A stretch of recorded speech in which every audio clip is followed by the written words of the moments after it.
Evangelho de Marcos, capítulo 14, do verso 32 ao verso 42.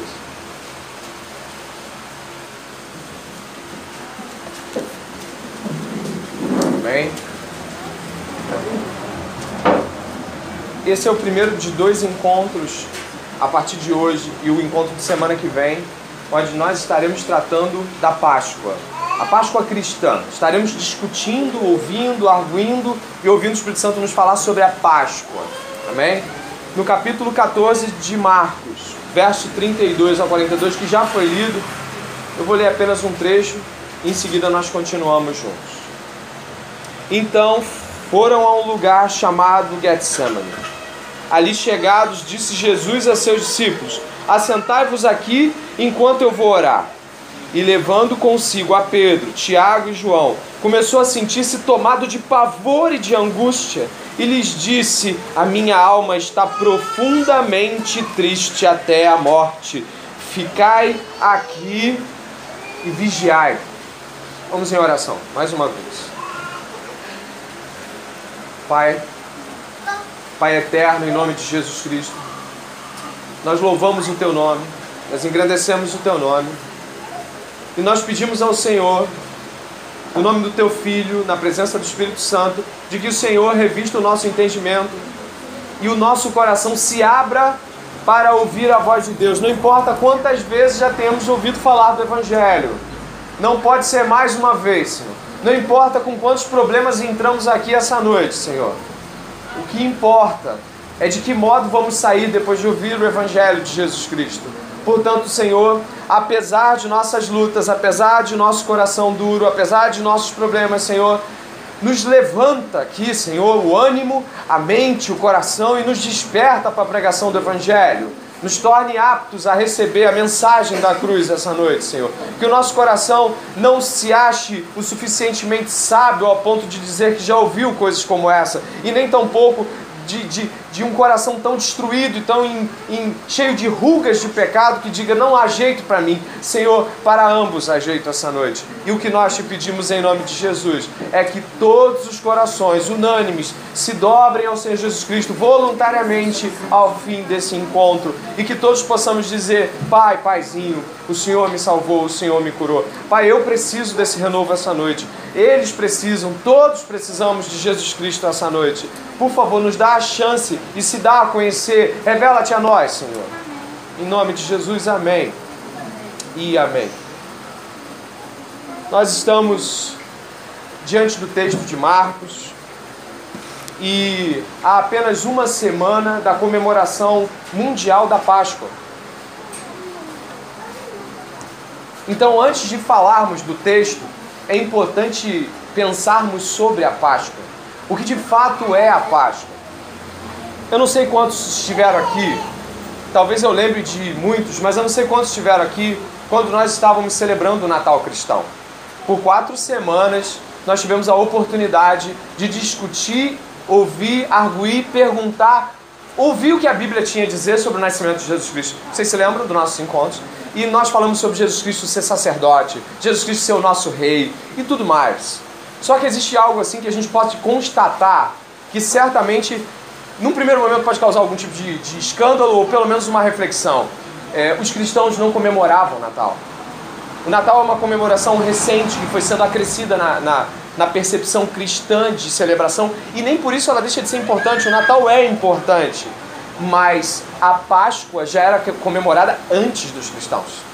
A Páscoa, sim, talvez seja o elemento mais efusivo da cruz. O derramar de sangue de Jesus Cristo na cruz e tudo que envolve a Páscoa sempre foram rememoriados pela igreja ao longo dos seus mais de 2000 anos. E antes da igreja, os judeus já comemoravam a Páscoa, já fazendo sombra para aquilo que viria a ser a imagem do Cristo revelado.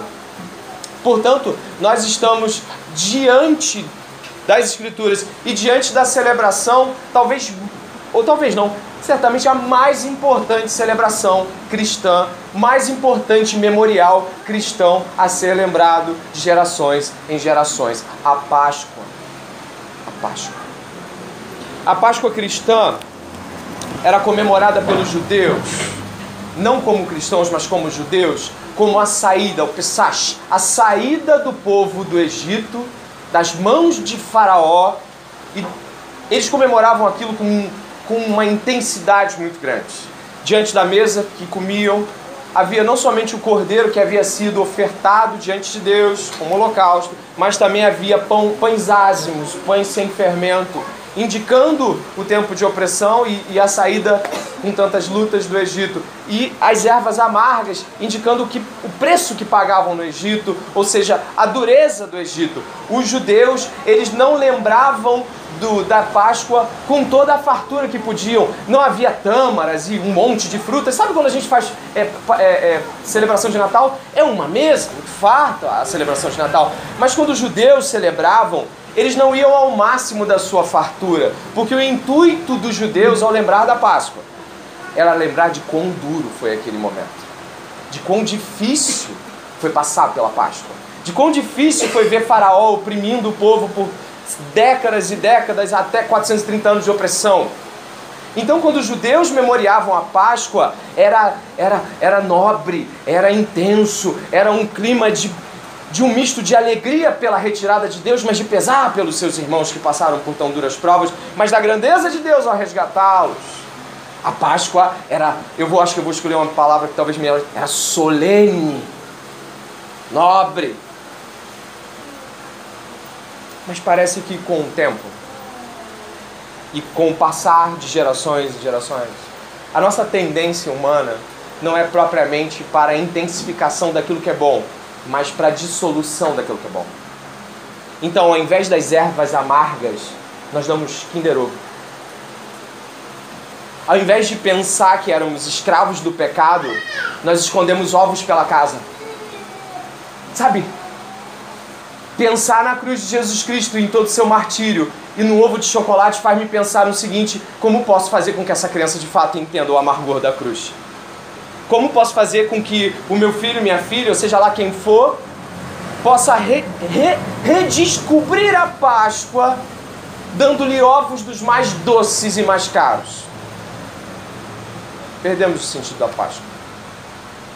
Adocicamos ela até a tal ponto de que não nos comove o sofrimento e o martírio do nosso Senhor Jesus Cristo.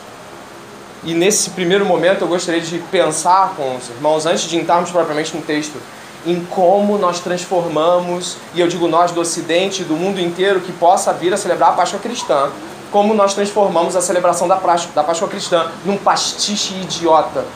E eu não falo por causa do chocolate, porque eu acho que a maioria de nós gosta de chocolate, e não é sobre chocolate. É sobre o fato de eu pegar uma criança e dizer para ela: o que tu lembra quando lembra de Páscoa? Ela: de chocolate. É dizer para um adulto que está ansioso de ganhar um ovo do seu padrinho, porque o seu padrinho ainda lhe dá ovos. Eu ouço isso. É dizer para uma pessoa assim: vai ter promoção na loja americana, os ovos quebrados. E sabe, eu estou pensando na segunda-feira e o domingo me passa e a ressurreição não acontece. E alegoricamente nem no meu coração.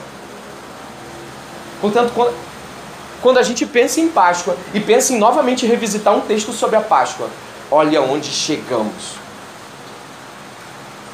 De ervas amargas a brinquedos escondidos e chocolate. Uma total vergonha para aquilo que de fato é Jesus Cristo, sua morte vicária, substitutiva e todo o amargor que vamos estudar essa noite. É tão contrastante que chega a ser uma espécie de deboche satânico. E eu não poderia jamais atribuir ao diabo qualquer coisa como ovo ou qualquer coisa de chocolate, porque o diabo não tem capacidade de pensar em nada que se crie. Ele apenas distorce as realidades últimas. Ele apenas pega aquilo que é bom e vai degradando até um ponto onde se torna irreconhecível. E se para ele é uma alegria nos ver pleitearmos ovos e fazermos amigos ocultos de doce, certamente a maior alegria dele não é essa, é ver que esquecemos a natureza da Páscoa e do nosso Senhor Jesus Cristo e sua morte. E aí você pode ir para um lado dizendo: caramba, não deu um ovo para esse pregador. Olha, eu não faço questão que você me dê ovo. Quer me dar um livro sobre a Jesus Cristo, sobre sua morte, eu vou aceitar muito mais do que um ovo.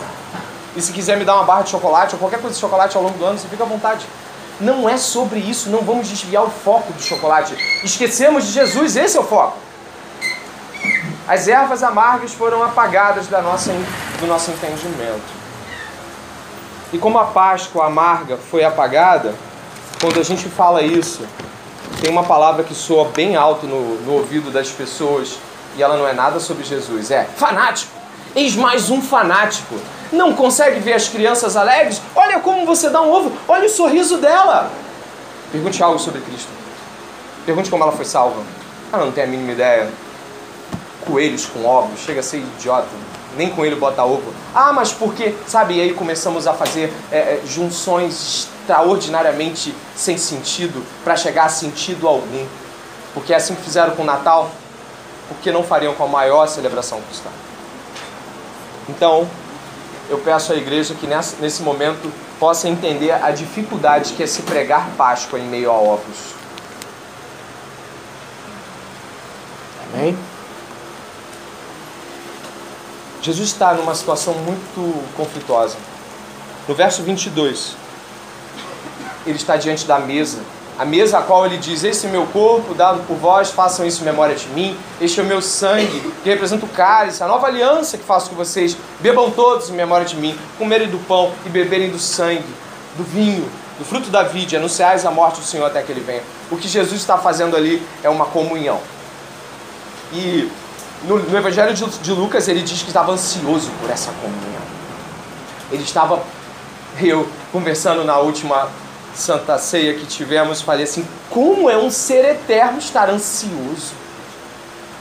Qual é a ansiedade eterna de participar desta Páscoa? Como é um Deus estar feliz de estar diante de mortais e ansiando por isso desde a eternidade passada? Ele está aqui. Então, no verso 26, após a ceia, eles cantam cânticos e saem para o Monte das Oliveiras.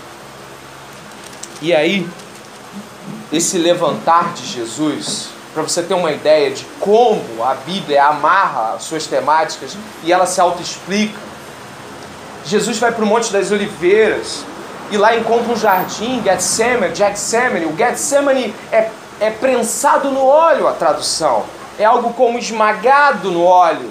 Era um local onde a azeitona virava azeite. A ceia pascal acontecia de 8 até 10 horas da noite. De 10 à meia-noite eles ficavam cantando cânticos e se lembrando sobre as grandes coisas que Deus fez no período que os tirou da mão do Egito. E quando dava meia-noite, eles celebravam com muita alegria, afinal o anjo da morte passara e não levou nenhum filho dos hebreus. E é exatamente nesse horário que Jesus vai para o jardim. É nesse horário, no horário onde o anjo da morte, o destruidor, passaria lá em Êxodo 12, 29, à meia-noite, ele passaria e ceifaria os filhos. E Jesus vai para a ceifa. Ele vai ao encontro da morte. E aí você fica: nossa, ele saiu de uma comunhão e ele foi cumprir a cena fatídica da Páscoa. Sim, ele foi cumprir a cena da Páscoa. E chegando lá por volta de 11h15, o julgamento no Sinédrio, apontam os teólogos mais precisos, acontece entre 15 para meia-noite e meia-noite 15, exatamente quando o anjo da morte passa. Jesus é julgado pelo Sinédrio.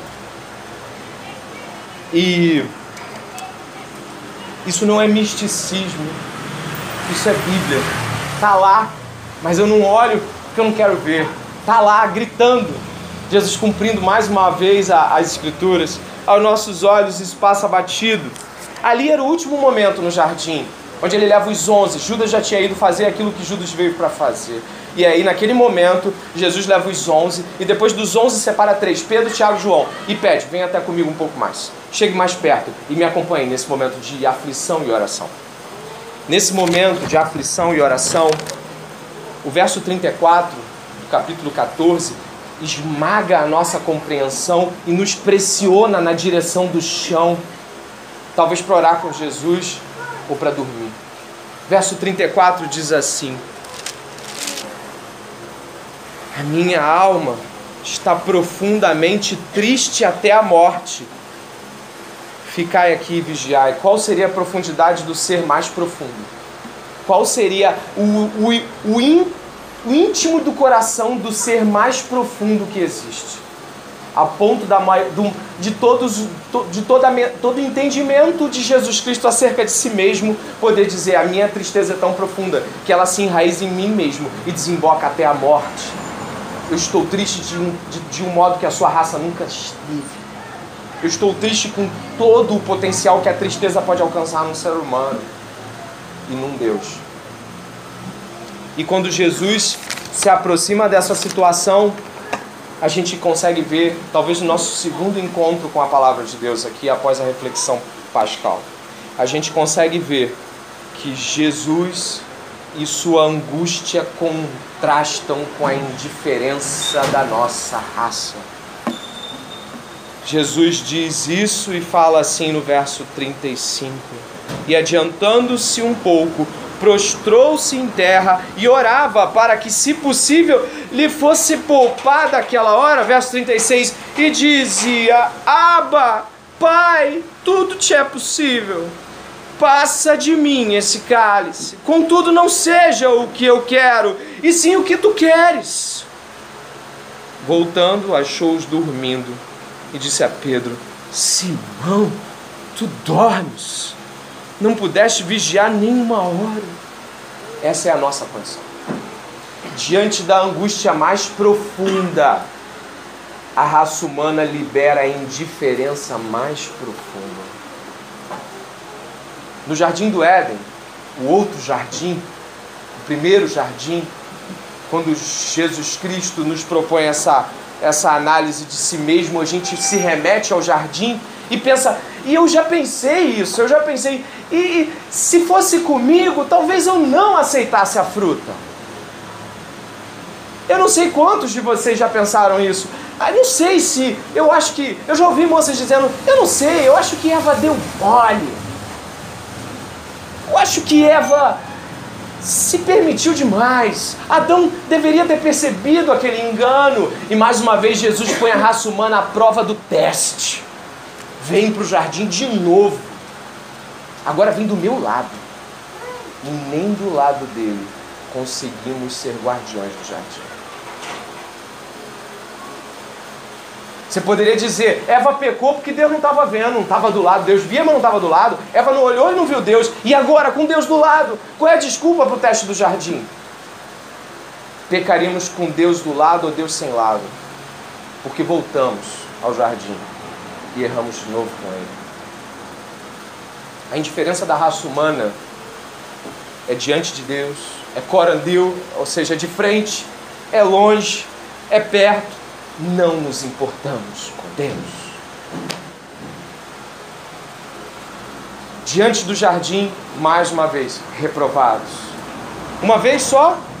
Não, Jesus repreende.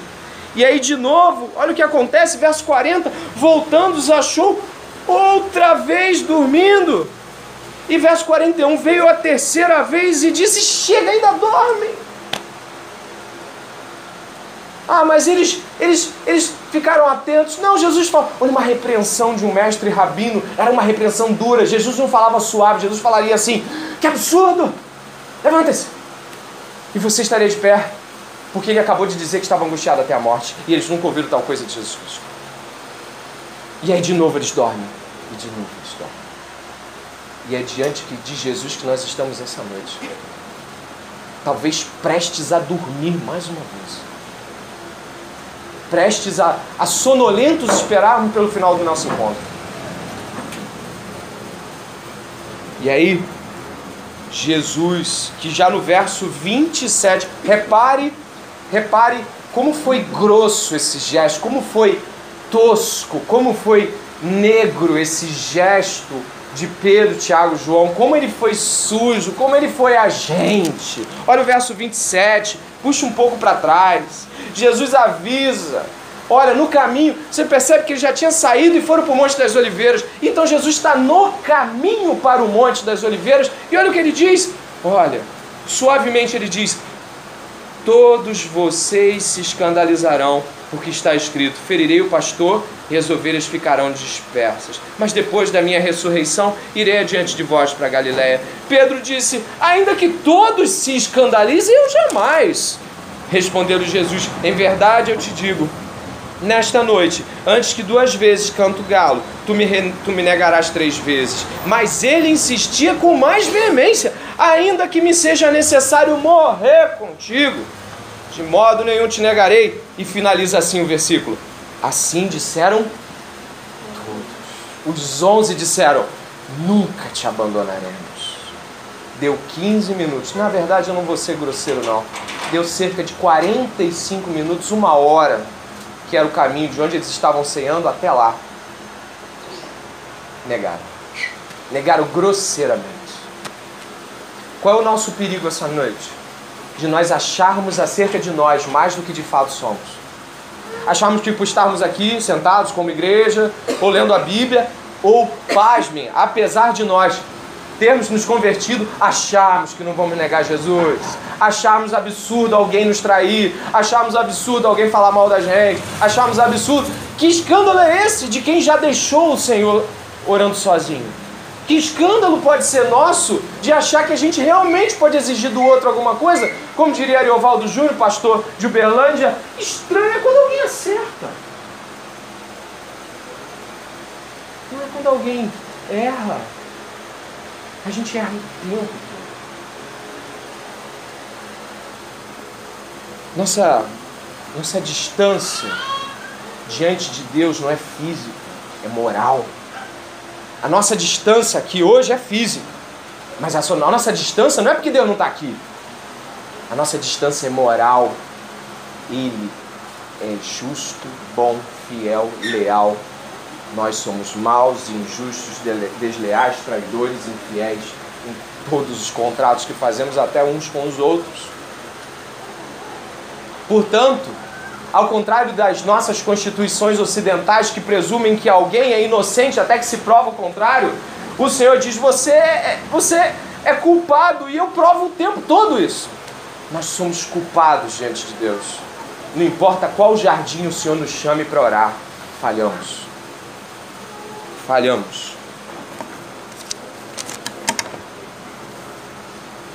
Após abandonar a comunhão e ir de frente para a morte, o verso 34 novamente nos traz um segundo momento de percepção acerca da natureza divina. O verso 34 eu retomo a discussão dele. A minha alma está profundamente triste até a morte, diz Jesus. Ficai aqui e vigiai. E adiantando-se um pouco, prostrou-se em terra e orava para quê? Não sei qual é a sua versão, mas se tiver, fale comigo. Para quê? Se possível, lhe fosse poupado daquela hora. E ele dizia: Abba, que em aramaico é paizinho. Paizinho. A primeira palavra que uma criança aprendia a falar era Abba. Abba. Eu imagino Jesus balbuciando em lágrimas, choro, suor e total tristeza. Abba! Abba! Abba! Diz assim, ó: Abba, Pai, tudo te é possível, passa de mim esse cálice. Contudo, não seja o que eu quero, e sim o que tu queres. Jesus entende que Deus é todo poderoso, que seu Pai pode todas as coisas, que não há nada para Deus, diz o Evangelho de Lucas, para Deus não há impossíveis, exceto um: tirar Jesus daquela situação não era possível. Que isso, meu irmão?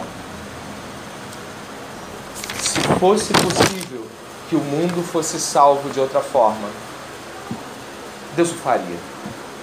Mas só a morte do Filho de Deus na cruz, só a negativa de Deus diante desse pedido, que chega a ser vergonhoso em se tratando de alguém tão poderoso, só Deus dizendo não, poderíamos estar aqui, poderíamos louvar essa noite, poderíamos pensar em ser salvos e conhecer o próprio Deus. Portanto, a resposta do pai foi pior do que um não. Foi o silêncio do não. Quantos aqui já tiveram a oportunidade de ouvir um não sem palavras? Alguém dizendo, me ajuda, me salva. E você imagina alguém olhando. E não tinha uma explicação para ser dada. Não tinha, meu filho, você sabe que você tem que passar por isso. Nada. Aquele mesmo pai que dizia, esse é o meu filho amado em quem me comprazo, a ele ouve, é o pai que nesse momento se cala, a ponto de Jesus dizer, amar, ila sabactani, Deus meu, por que me desamparaste? O desamparo, o desalento, Jesus Cristo não ouviu uma palavra de consolação. E por que isso é tão forte? Porque como foi cantado e dito, ao Pai agradou morrer, fazendo-o enfermar.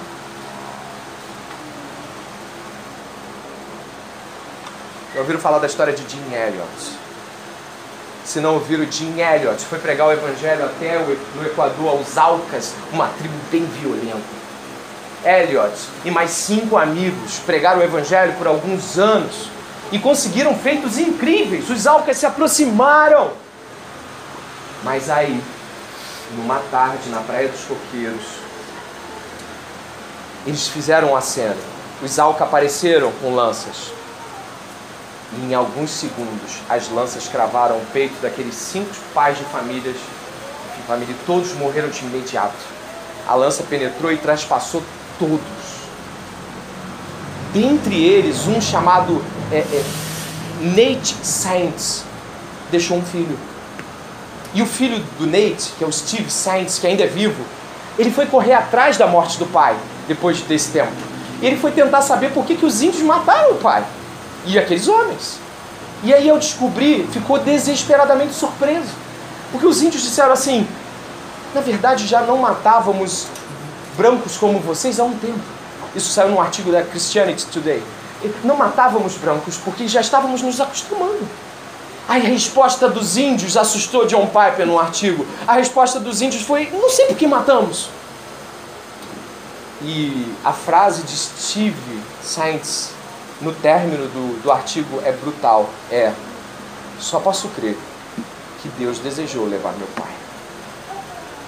E ele não responde, ele não escreve isso como quem está dando como perda, mas uma conclusão lógica. Não havia estrutura para meu pai morrer naquele dia. Logo eu posso crer que Deus quis levar meu pai. Ao pai agradou moê-lo. Nossa dificuldade em entender esse ponto da cruz, ou na verdade antes da cruz, é achar que o que aconteceu na cruz talvez tenha sido de maior dilema. Mas eu lhe asseguro que o momento de maior desespero de Jesus não foi na cruz. Na cruz ele evangelizou. Na cruz ele pregou pra gente do lado. Mas ele suou sangue e chorando desesperado, dizendo Abba, Abba, Abba, Abba. Ele falou Abba, Pai. Ou seja, ele falou Abba e Pater. Pai, paizinho, pai de família, pai que manda na família. Salva-me.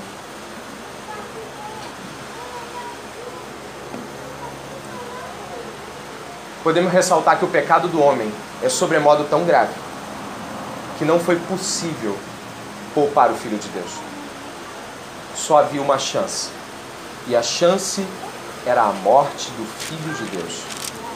Isso é o que faz o nosso pecado pessoal, o meu e o de cada um aqui. Quando mentimos, quando fazemos gatos de luz, quando adulteramos, quando roubamos, quando dissemos que não estamos em portões que se batem, quando enganamos, maledicemos, envergonhamos o nome de Deus. O nome disso é pecado, é desonra contra Deus. E só tinha um jeito de Jesus Cristo parar essa roda satânica: morrer. Isso é grave. Isso é grave. O pecado é algo muito mais grave do que nós pensamos.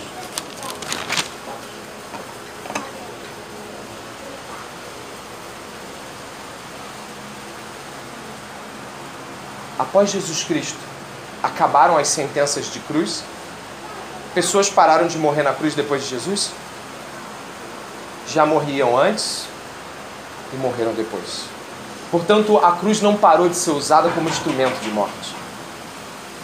Do que Jesus tinha medo? Do que ele tinha medo? Qual era o medo de Jesus? Qualquer um meio entendedor do Novo Testamento vai lembrar que diante do Sinédrio ele se demonstra firme, tomando bufetadas na cara e diz: tu és o Filho de Deus? E ele diz: eu sou. E vocês vão ver o Filho de Deus descer com a nuvem, com o anjo, com tudo mais. E diante de Pilatos, Pilatos olha e fala: você não vai se defender? E ele disse: não. Sabe o que nós estamos pensando?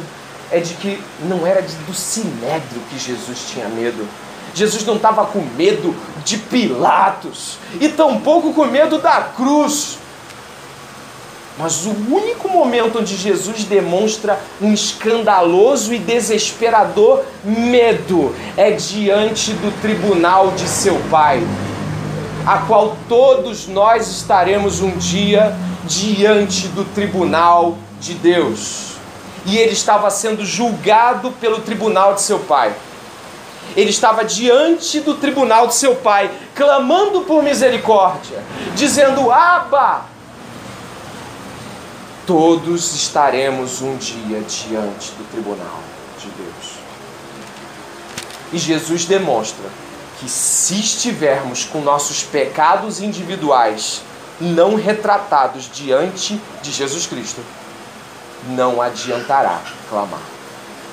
Estaremos diante dele falando: Abba, podemos falar qualquer coisa em teu nome fizemos, curamos, pregamos, nossa, eu era da igreja. E ele vai dizer assim: mas teus pecados ainda estão grudados em você. E pecados são contra Deus, são contra a santidade de Deus, são contra a moral. Tudo que Deus é, repele o pecado. Paulo vai dizer em Romanos 14:10, todos compareceremos diante do tribunal de Deus. Desse tribunal é que Jesus temia, porque ele estava com os pecados de toda a humanidade e ele sabia muito bem o que lhe aconteceria, mas ele clama a Abba. Tem algum modo de que isso não aconteça?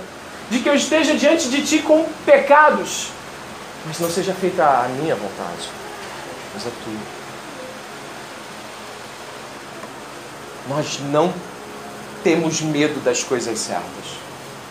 Nós temos medo de que os irmãos da igreja descubram nossas falcatruas. Nós temos medo que a polícia nos prenda. Nós temos... E todos esses medos têm um certo fundo de razoabilidade. Só que um dia todos estaremos diante do tribunal de Deus. E Jesus, com todos os nossos pecados, olhou diante dele a santidade de seu Pai. Isso é tão gritante. Um filósofo romano chamado Sêneca. Me chama a atenção muito uma história, já que Sêneca, como filho do seu tempo, Sêneca era um homem que tinha escravos. E Sêneca, certa vez, chamou o imperador César Augusto para um banquete. Um dos seus escravos cometeu um delito grave na visão de Sêneca, derrubou um jarro e quebrou um jarro. Sêneca pegou, mandou amarrá-lo e jogá-lo para os seus peixes carnívoros. Então ele começou a clamar para César, o escravo: César, misericordioso César, bondoso César, justo imperador, ó César, tu és meu senhor, meu Quírios. César se comove, manda soltar o escravo e pegar todos os jarros da casa de Sêneca e lançar quebrados para que os peixes comam. César, no seu juízo parto porco, naquele momento parece benevolente, mas o único justo diante de seu Deus e Pai não alcançou tal possibilidade de escape. estamos falando de um ser extremamente e grandiosamente justo. E a justiça dele foge aos nossos olhos. Então acho que Jesus está querendo nos dizer algo aqui, para a gente estar caminhando talvez aí para o fim. Jesus está nos dizendo, olha, ainda que você fosse filho de Deus, se você subisse ao Pai com os seus próprios pecados, seria morto pelo Pai. Ainda que você fosse o Filho do Deus vivo, diante do Pai, os pecados não permanecem impunes. Eles precisam ser pagos. Eles precisam ser expiados.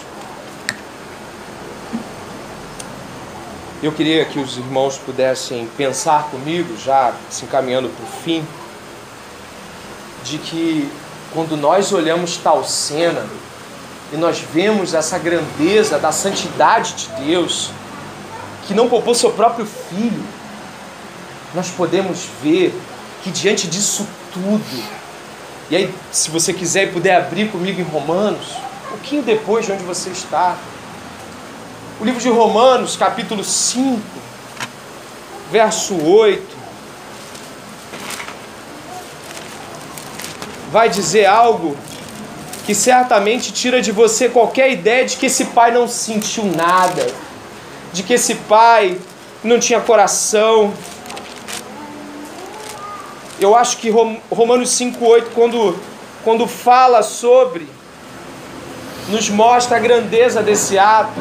Romanos 5,8 diz assim, e você pode ler comigo, para nunca ter dúvida sobre isso. Leia comigo. Mas Deus prova o seu amor.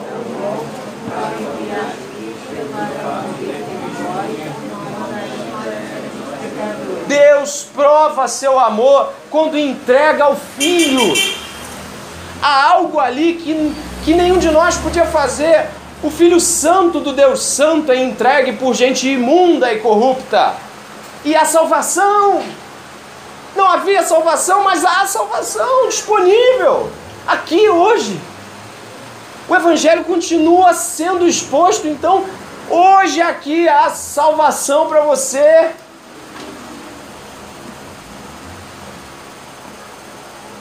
Romanos 8,32, dê um passo à frente, por favor.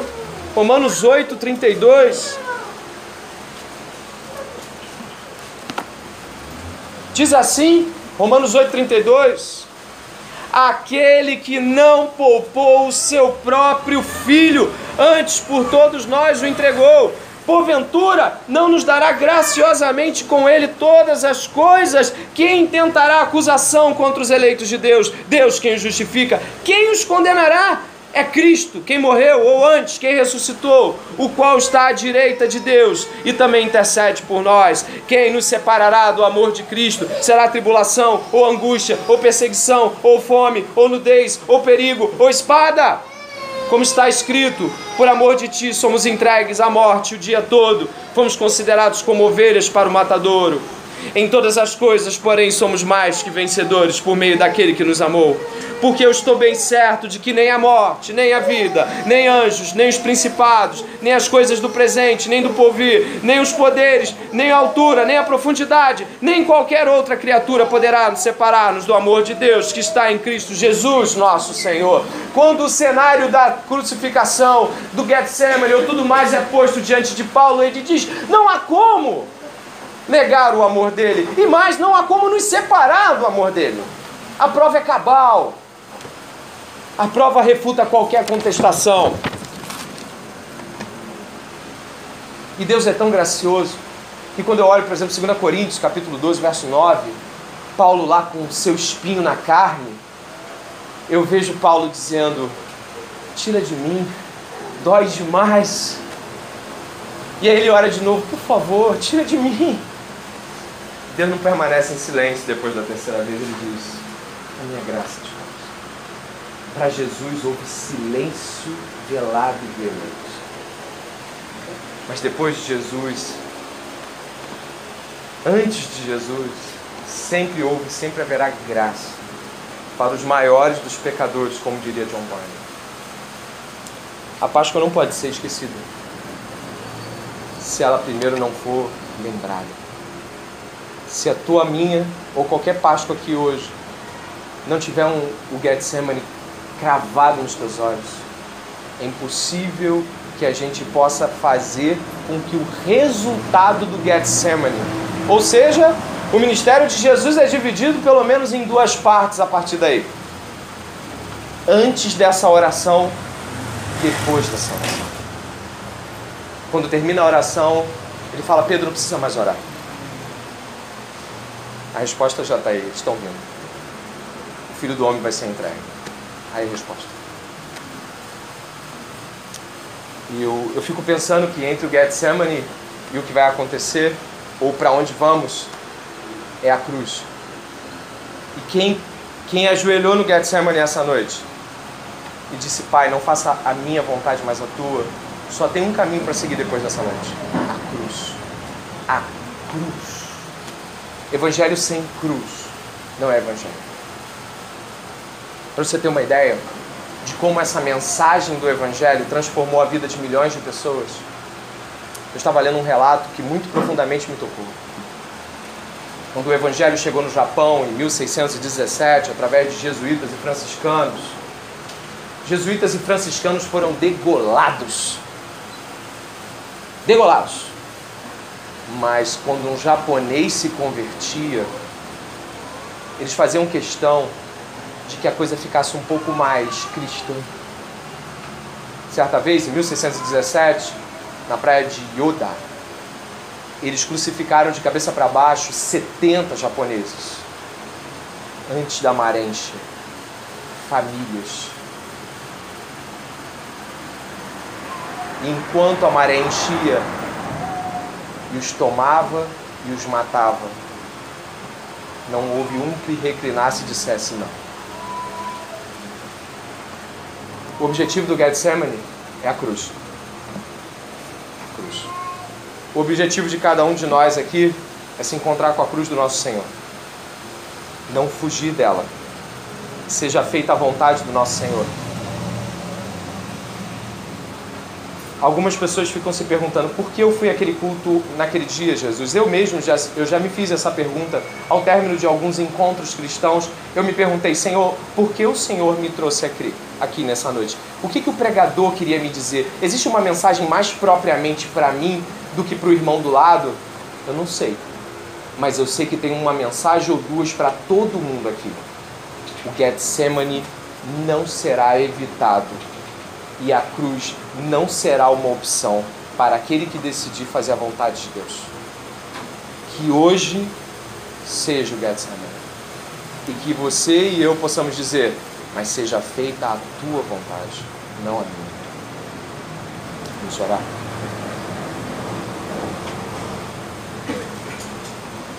Pai querido, nós não estamos orando com o pastor. Nós não estamos orando porque estamos numa igreja.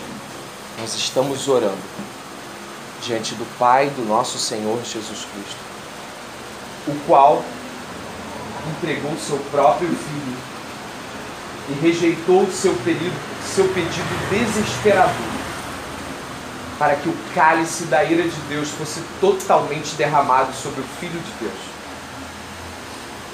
Essa noite nós só temos uma palavra para dizer, e ela precisa ser primeiro: muito obrigado. Eu não tinha entendido. Seguida de me perdoa. Seguida de ter misericórdia de mim, Jesus, Filho de Deus. Seguida de todas as vezes que nos animamos mais por ovos do que pela Páscoa. Tem misericórdia de nós, Senhor. Que essa noite seja uma noite de contrição. Uma noite onde não somente verbalizamos Abba, Abba, Abba, Pai, mas também dizemos: que miserável sou. Por mais de uma centena de vezes neguei o teu nome. Senhor, eu tenho vergonha de mim. Porque eu te neguei tantas vezes, mais do que posso pedir perdão. O Senhor já me perdoou certamente, mas ainda assim fico um sentido profundo de vergonha e indignação de não ter olhado para Ti e dito como Tu és corajoso em encarar aquilo que eu jamais teria coragem. Senhor, tem misericórdia de nós e opera a salvação hoje à noite. E opera uma recuperação do sentido da Páscoa, no coração de cada um, para que a gente não fique aqui como que esperando que essa data passe de qualquer maneira. Senhor, que essa semana seja uma semana ímpar de solene respeito e mudança diante da cruz de Cristo, da Sexta Santa, do sábado triste, diante de uma ressurreição gloriosa no domingo. Tem misericórdia de nós essa noite e toca na nossa alma, para que possamos crer nessa palavra. Em nome de Jesus. Amém. Jesus falou muito comigo essa noite. Falou com você? Falou muito comigo. E no domingo que vem nós estaremos falando mais sobre isso, sobre ressurreição. Você é convidado a estar aqui, tá? Nós temos por hábito lanchar juntos. Então, se você puder ficar um pouquinho mais, não é pago, ninguém tem que dar nada. A gente vai botar uma mesa, um lanche simples, mas para você ficar um pouquinho mais, a gente poder te conhecer, se a gente já não te conhece, conversar contigo. Então eu peço, por favor, que você não saia correndo. Se puder ficar, fique. E comentar sobre aquilo que Jesus Cristo já falou e vai continuar falando. Amém? Nós vamos agradecer agora por esse encontro, por esse culto, e pedir que nosso fim de noite seja diante dele. Senhor, é com muito respeito, admiração e até vergonha, porque é vergonhoso às vezes nos dar conta de que nós não te respeitamos e não te amamos como deveríamos respeitar e amar. Mas é diante de ti que nós nos colocamos essa noite, pedindo ao Senhor que receba o nosso culto. Aquele culto que nós demos hoje aqui como igreja, mas que na verdade, Senhor, foi um banquete espiritual, foi um momento onde Jesus Cristo falou aos nossos corações. Então, Senhor, que nós possamos refletir sobre a grandeza e a santidade de Deus essa noite, e como o Senhor, Pai, se revelou diante de todos nós. Que possamos conversar sobre isso em nossas conversas após o culto, que nós possamos pensar sobre isso logo mais à noite, e falar em família: nossa, Jesus fez mais do que eu pensava, Ele enfrentou mais do que eu imaginava. Que nós não venhamos a negligenciar aquilo que o Senhor nos deu essa noite. Confirma a Tua palavra em nossos corações. Obrigado, Senhor Jesus, porque Teu Espírito foi doce, forte e suave. O Senhor foi firme conosco, mas ainda assim bondoso.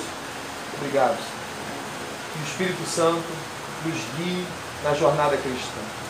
Que nós possamos contemplar a cruz de Cristo durante essa semana. Abençoa a todos, Pai, eu peço. Leva-os em segurança quando forem. E que tenham uma semana, Pai, assim como eu peço a minha família, uma semana diante da presença de Jesus Cristo a quem cultuamos.